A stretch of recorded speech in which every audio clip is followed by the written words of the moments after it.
Welcome back. Today I wanted to talk power numbers on the 2022 Honda Grom. So I never did a baseline dyno run when it was fully stock, although a couple of other companies did and all got pretty similar results.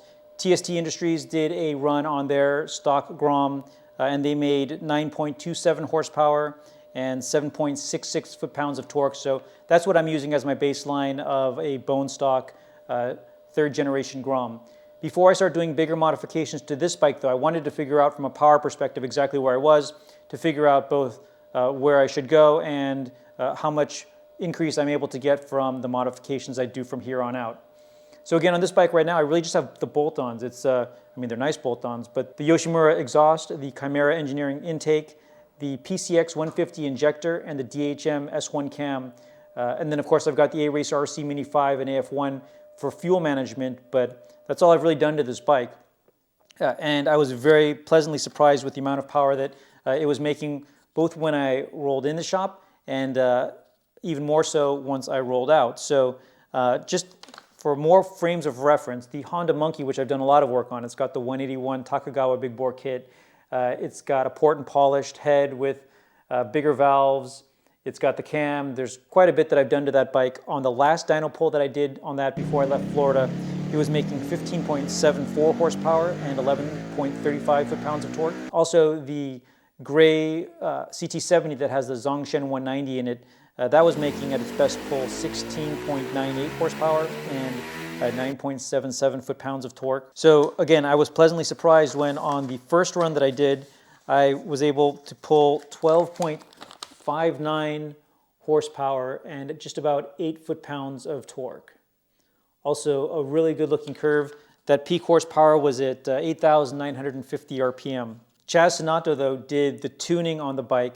So I've got the A-Racer set up with the auto tune, and that does a pretty good job. But if you get somebody that really knows what he's doing, like Chaz, spending half an hour, maybe it was almost an hour, going through and tuning the bike on the dyno itself, he was able to pull out almost an extra horsepower.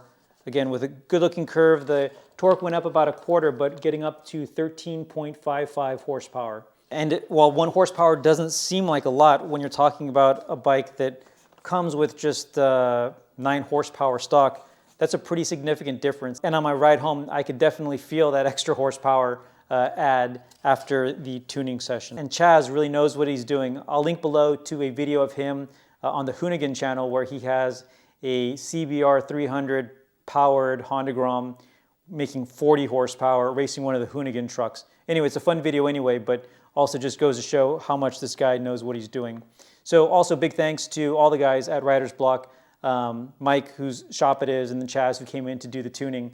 But always a fun time when I'm out there. Their shop also always has really cool bikes in there. They have a Shawley. I'm not sure who was working on that, but it looked to be in a pretty stock form. But they've got the Ruckuses. There was actually a Honda CT70 with 140cc that they were doing dyno tuning when I showed up, and lots of other cool stuff. So anyway, check them out. I'll link their Instagram below, but lots of cool stuff going on there, and I really appreciate the help. So after such a good run though, I'm not exactly sure where that leaves me from what I should do next to the bike, because I was thinking let's go big bore, but if I'm making already 13.5 horsepower with the stock setup, the stock Honda Grom for the third generation also has a slightly bigger bore and longer stroke.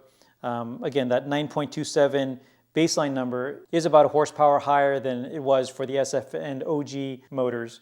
But again, making so much power already, the guys at Riders Block were also saying that maybe we leave the stock cylinder in there just for the reliability, do a port and polish on the stock head, pick up a couple more horsepower, and then be making as much, if not more power than I got on the Monkey, which again has much more extensive work. I do want to add some cooling on the bike though, both on my ride there and even more so on my ride back. The temps here are pretty cool, and I was getting close to 230, 235 as my max temperatures, particularly when I was in 5th gear all the way out. I've got a lot of space in between the fairings now that I removed the stock airbox, so I'm going to look to do a setup there. I think it's either Kitako or Takagawa that I've seen actually has a kit that pulls oil right off of the filter cartridge cover.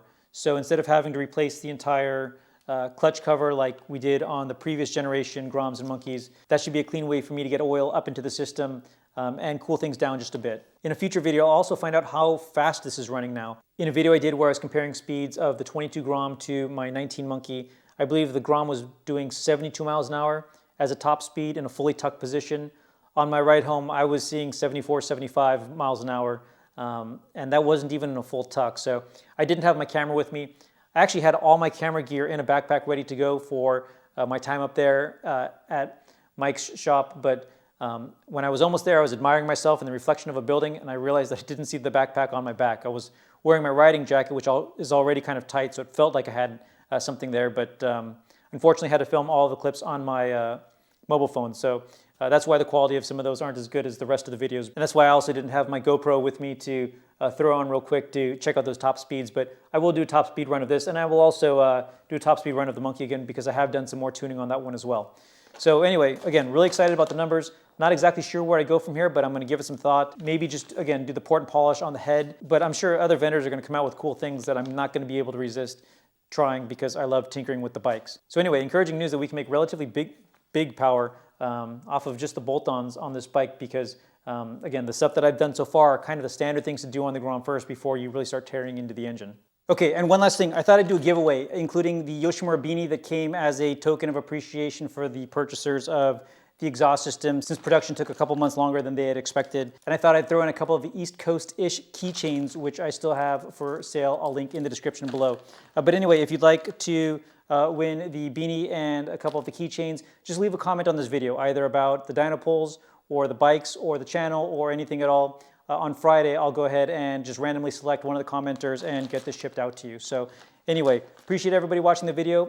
If you liked the content, please like this video. If you haven't yet, please subscribe to the channel. Stay tuned for more videos and keep on building.